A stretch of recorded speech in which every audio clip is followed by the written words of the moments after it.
歡迎各位繼續收睇我哋香港有飯開啊！子明啊，係，我諗好多朋友咧都好心急想知道咧，我哋嗰個壽司樣本嗰個含菌量測試嘅結果會係點喎？係啊，B 哥，我仲知道咧，其實可以引致食物中毒嘅細菌咧有好多種㗎喎，例如霍亂弧菌啦、金黃葡萄球菌啦，計落常見嘅都有10零20種咁多㗎噃。但係今次點解我哋會淨係選擇測試呢個大腸桿菌同埋係沙門氏菌咧？咁當中究竟有啲咩原因喺裏面咧？同埋師傅啊，究竟食環署又定有啲咩嘅安全標準咧？你經常都唔知係咪刁難我，因為問啲問題咁尖鋭嘅，難唔到你嘅師傅。不過咁，我哋喺測試呢個壽司樣本之前咧，我哋已經係徵詢過香港理工大學嘅食物安全及科技研究中心嗰方面嘅意見嘅。咁啊，佢哋從呢一個科學分析嘅角度話俾我哋知咧，佢話監察即食食物嘅衛生情況方面咧，大腸桿菌量啊係經常用作呢個食物處理同埋儲存嘅污染情況嘅指標嘅。至於呢一個致病嘅微生物方面咧，我哋會選擇沙門氏菌咧，就因為沙門氏菌咧就喺食物裏邊係最常見一種嘅致病源嚟嘅，同埋沙門氏菌咧係絕對反映到員工嘅個人衛生習慣嘅喎。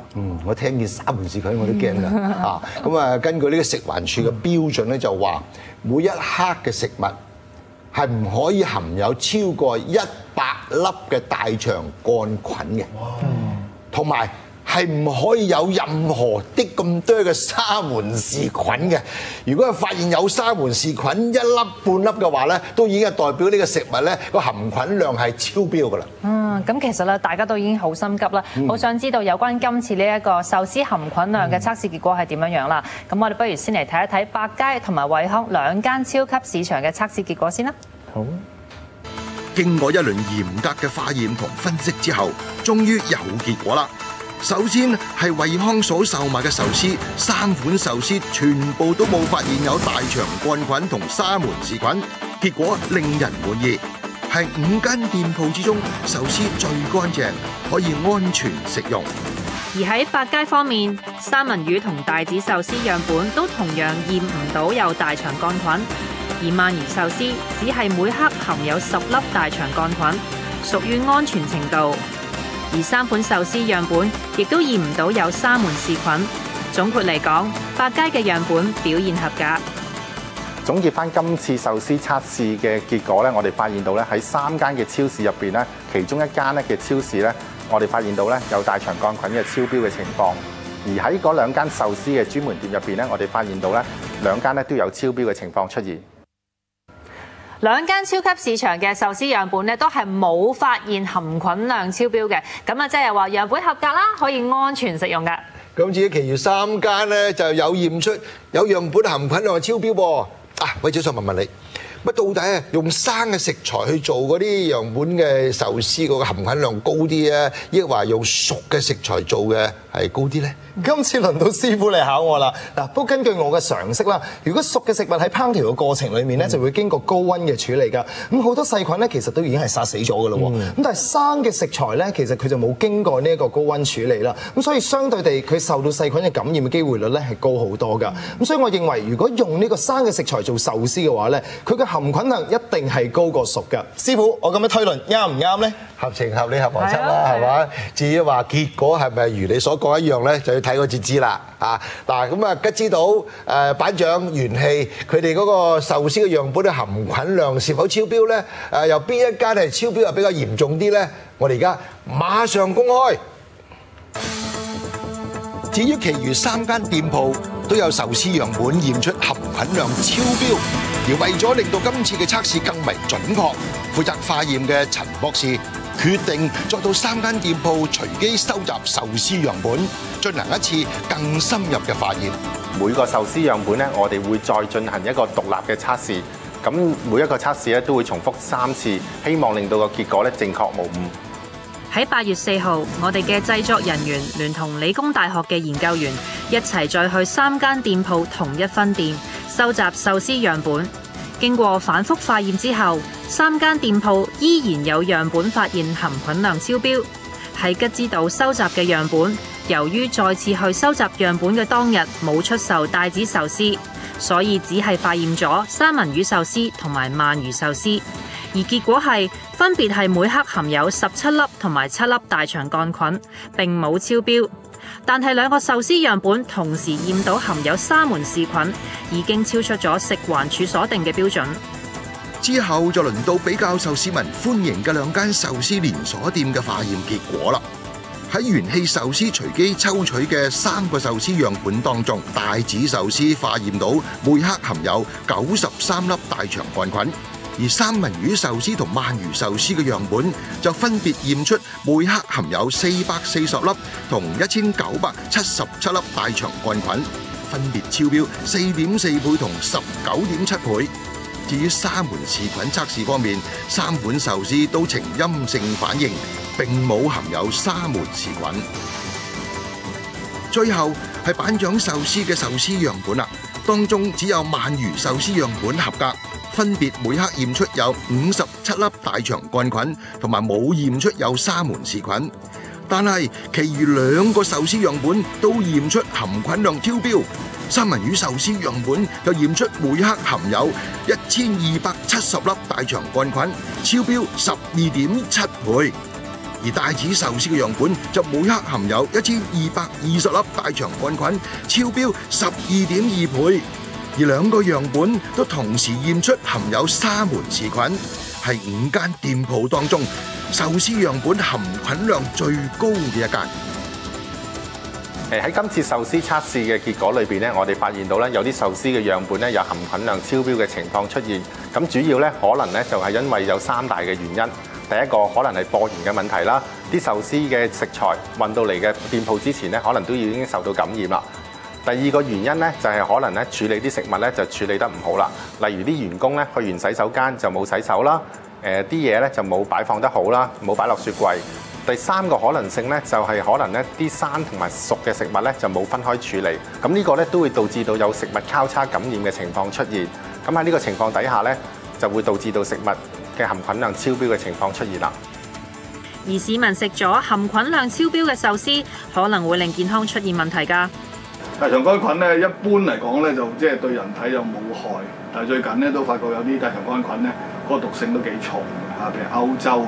嗰啲係芽菜嗰個大腸桿菌咧就叫做腸出血性大腸桿菌，甚至咧可以致人於死地。咁所以就話呢啲咁嘅大腸桿菌喺度咧就可大可小啦。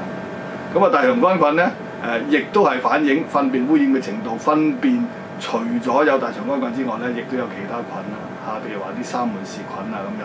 咁啊沙門氏菌食咗落肚嘅時候咧，嗰個結果咧就係肚痛啦、肚瀉啦、發燒啦。有啲身體弱慢性病患、年紀大或者年紀好細嘅人咧，食咗咧甚至係可以死亡啦。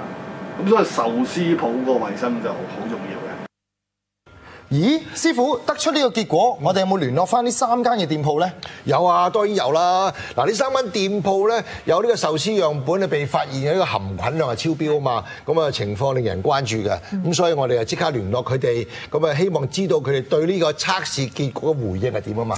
我哋就得出呢啲咁嘅回應嘅。咁我哋喺8月16號咧，我哋就收到吉之島啦同埋板長壽司嘅書面回應啦。而元氣咧，佢就喺8月17號咧，同樣咧都係以書面回應咗我哋嘅測試結果嘅。好啊，咁我哋馬上聽聽佢點講啦。3間公司分別對於今次香港有飯開嘅檢測結果都作出書面回應。吉之島嘅回應主要內容係根據貴公司提供有關嘅報告內容，所指嘅產品乃定期抽樣檢驗嘅其中一項。由於本公司有關化驗嘅結果同貴公司提交嘅不一致，但係讓顧客安心購買，本公司即時將所指嘅產品落架，並展開全面調查。除即時回收所指嘅產品之外，本公司更徹底清潔所指店鋪嘅製作工場，並於同日更換供應商，以確保食品來源安全及衛生，讓顧客放心食用。而元氣壽司方面就電郵俾我哋一份佢哋委託香港通用公證行 SGS 所做嘅一份壽司測試報告，檢測日期為8月13號，地點亦係佢哋喺黃埔嘅分店，而佢哋分別抽取嘅三文魚、帶子同鰻魚壽司樣本喺大腸桿菌同沙門氏菌測試嘅結果都係令人滿意。至於元氣壽司俾我哋嘅書面回應，主要嘅內容係本公司亦都本住以顧客嘅安全同埋食物質素為首要考慮嘅宗旨，於上週委託香港通用公證行 SGS 進行額外嘅樣本檢測。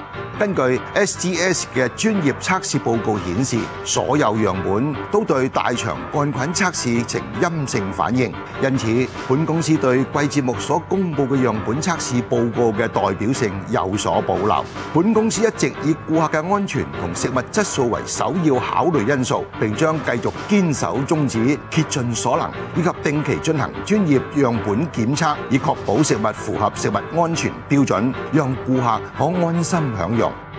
而以下就係板長壽司嘅主要回應內容，指出佢哋有定期委託行內具公信力嘅食物化驗所抽取食物樣本進行測試，而喺過去12個月，佢哋喺集團旗下不同分店搜集咗17個食物樣本，進行不少於38次嘅測試。而熒光幕所見嘅係由板長壽司提供嘅有關化驗報告，顯示所有食物化驗結果為滿意及達到標準。而就我哋今次嘅測試結果，板長壽司表示會提高員工對食物安全嘅意識。